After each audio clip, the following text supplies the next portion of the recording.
যে কোনো মানে আমার বাংলাদেশ বাদ যে কোনো কান্ট্রিগণ এরা এক সপ্তাহ বেশি থাকে না জেলের ভিতরে। বিদেশে 5 লাখ 6 লাখ টাকা যাইতেছে, যেমন রিয়াল কামাইতেছে, যার পরে 3 মাস পরে জেলে। তাহলে লাভ কি যায়? আকামা থাকলেও দলে পরে জেল, না থাকলেও জেল, কোনো কথা নেই। বাঙালি দালাল এত খারাপ যে তারা মা বোনে নিয়ে ব্যবসা করতে যে পারতো ওরা। বর্তমানে বছরে দুইটা, রমজানে আর কুরবানিতে, এই দুইটা সিজনে খুবই খারাপ। ঠিক আছে, এই দুইটা অভিযানে মানুষের অবস্থা খুবই খারাপ। আকামা থাকলেও দলে পরে জেল, না থাকলেও জেল, কোনো কথা নেই। অন্যান্য দেশে আপনি ইন্ডিয়া কন, তারপরে পাকিস্তানি গণ, যে কোনো মানে আমার বাংলাদেশ বাদ যে কোনো কান্ট্রিগণ এরা এক সপ্তাহ বেশি থাকে না জেলের ভিতরে। আর আমাদের এমন একটা অবস্থা, আমরা এমন একটা দেশে বাস করি, এমন একটা দেশে জন্ম নিছি, আমাদের মনে করি যে কোনো খোঁজ খবরই থাকে না। আমাদের এম্বাসির কোনো জোন নাই। আসলে এম্বাসি কাজ করে দেয়, এম্বাসির আমি দোষী না, এম্বাসি কাজ করে দেয়, কিন্তু আমাদের বাংলাদেশে একটা জোন নাই, পাওয়ার নাই, যার কারণে আমাদের মাসের পর মাস আমাদের বাংলাদেশের মুরব্বীরা পায়ে পায়ে বাড়ি খাইতেছে, হাঁটতে পারতেছে না। এমন অবস্থা 7 মাস 8 মাস ধরে জেল খাটতেছে, এখনো দেখলে মায়া লাগে, এখনো জেল খাটতেছে। অন্যান্য দেশের মানুষ কষ্ট করে না। কাপড় না আমার পরনে পেন দিয়েছি, আমাকে পকেট থেকে টাকা খাওয়াই আসছি, টাকা দিয়েছি।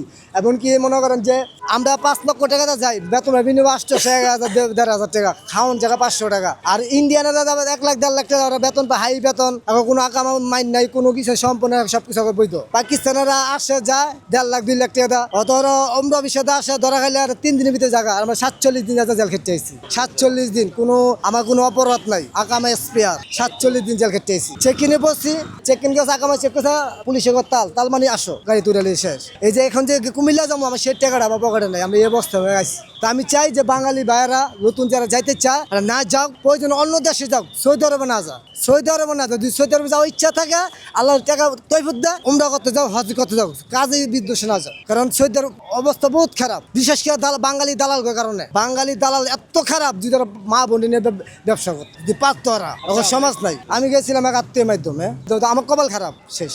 আমার কাছে 4,20,000 টাকা ভিসার দাম, আমি অন্যান্য খরচ বাদ দিই। 2.5 বছর দেনা দিতে পারি নাই। তো আল্লাহ যা একটা কোম্পানি মাধ্যমে সাপ্লাই মাধ্যমে গেছিলাম, 1 বছর কাম করছি, 1 বছর মোটামুটি কাছে আনছিলাম। তো লাস্টে যে এই মাসে ধরা খাই গেলাম, মাসের 25 তারিখ। তাদের তো ভাই আপনারা যান না, যদি প্রয়োজন হলে আপনার গার্মেন্টস করেন, চা বেচা রাস্তা কাটে, তবে বাপ মাইলে সুখে শান্তি থাকতে পারবেন। বিদেশ গিয়ে হাহাকার করেন না, আমার এই একটা বিদেশ যায় না।